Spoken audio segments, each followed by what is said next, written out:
Veneto verso l'autonomia fiscale dei comuni, niente più trasferimenti dallo Stato ma tutte le imposte municipali che restano sul territorio. Il manifesto presentato la scorsa settimana dai sindaci della Marca diventa la proposta di un patto tra primi cittadini del Veneto per il trattenimento delle tasse locali e non si tratta certo di poca cosa se si pensa che nel 2012, ultimo dato disponibile, i cittadini nella provincia di Treviso versarono di sola IMU oltre 106.400.000 euro, una media di 233 euro per abitante. Ora i sindaci chiedono che questi soldi restino ai comuni. Nel momento in cui un ente viene definito autonomo, il concetto di autonomia è anche quello di gestione delle risorse finanziarie.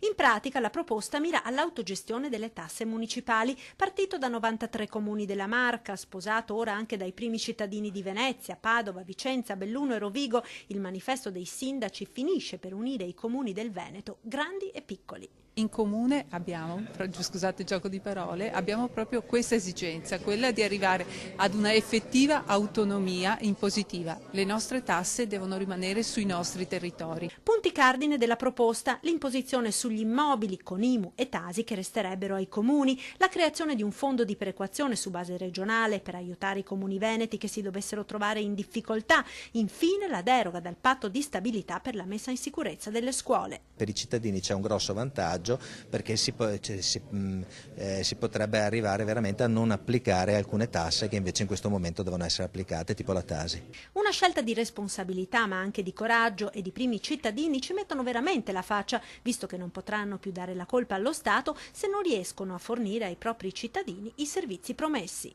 Non ci deve essere più un per colpa di, per colpa tua se sindaco non sei riuscito amministrando i soldi dei cittadini che sono stati dati a te a dare i servizi. Quindi è una sfida ed è anche coraggio. Ora la proposta dei sindaci veneti, all'appello per il momento manca solo il primo cittadino di Verona, Flavio Tosi, verrà portata a Roma dall'Anci Veneto. Vorrei che fosse la volta buona, sul serio.